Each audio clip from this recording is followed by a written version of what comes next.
याला सुद्धा मतदारांची प्रतारणा म्हणतात. एकनाथ शिंदेंनी जरी तर त्यांनी हा प्रतारणा मतदारांशी याविषयी त्यांनी अधिक खोलात जाऊन अभ्यास केला पाहिजे. नाही, त्यांनी जरी रिसॉर्ट पॉलिसी अवलंबलेली असली तरी भाजप हायकमांडनं सांगितलंय कुठल्याही परिस्थितीत कॉम्प्रोमाइज करू नका, दावा सुटू नका महापौर पदावरचा. माझ्या माहितीप्रमाणे दावा सुटणारी नाही, पण अशा प्रकारे ब्लॅकमेल करून काही दुसरं पदरात पाडून घेता येईल का? म्हणजे त्यांना स्टँडिंग कमिटीमध्ये इंटरेस्ट असतो, तिथे पैशाचे महापौरांना फार अधिकार नाही, ते शोभेचं पद आहे. मुंबईचं किंवा आपल्याकडल्या अन्य शहरांचं महापौर पद हे लंडन किंवा न्यूयॉर्कमध्ये महापौरांना जे प्रशासकीय अधिकार असतात, हा निर्णय घेण्याचे, काही निर्णय बदलण्याचे, त्या शहराच्या दृष्टीनं ते पॉलिसी मेकर असतात तिकडले मेयर्स. तसे आपल्याकडल्या मेयरना अधिकार नाहीत.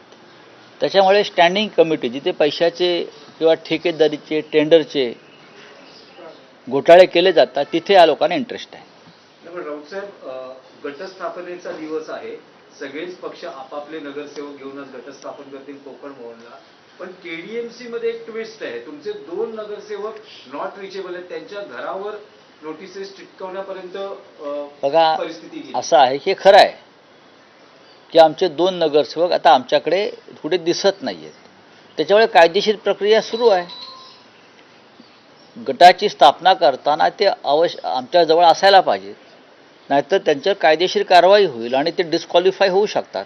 नाही, पण उमेदवारांची निवड करताना अशा पद्धतीनं काही होईल याची कल्पना होती का? कारण निवडून आल्यानंतर आता असं आहे की चिन्हावर निवडून आल्यानंतरही नगरसेवक अशा पद्धतीनं वर्तन करतायत. एकनाथ शिंदे कोणत्या चिन्हावर निवडून आले होते? नगरसेवकाचं काय घेऊन बसला? एकनाथ शिंदे आणि आमचे 40 आमदार हे धनुष्यबाणावर निवडून आले होते ना. मग तेव्हा जे तुम्ही म्हणताय की तुम्हाला अशी कल्पना नव्हती का? कोणालाच काहीच कल्पना नसते.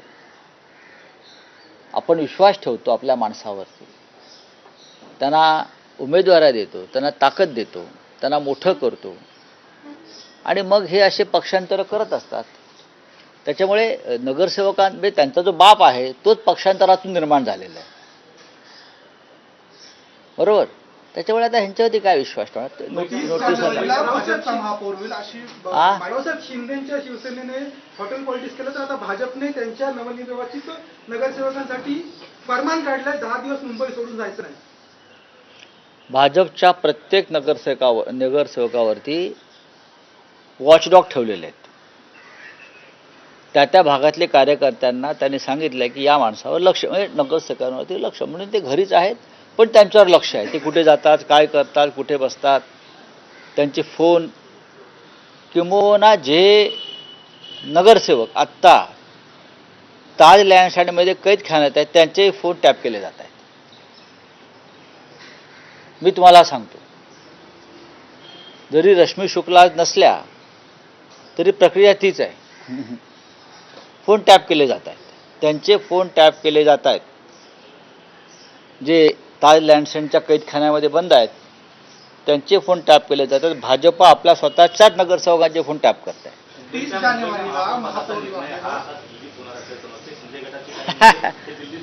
मी तुम्हाला कालच म्हणालो ना, की दिल्लीतून चाव्या मारल्या जात आहेत म्हणून. तुम्ही ऐकलं असेल की मी असं म्हणालो की मुंबईचा महापौर कोणी दिल्लीतून ठरवलं जाईल, हे आतापर्यंत इतिहासात घडलं नव्हतं. म्हणजे मुंबईचा महापौर ठरवण्यासाठी शिंदे गटाच्या नेत्यांना किंवा पुढाऱ्यांना जाऊन अमित शहांच्या पायाशी बसावं लागतं. हे मी वारंवार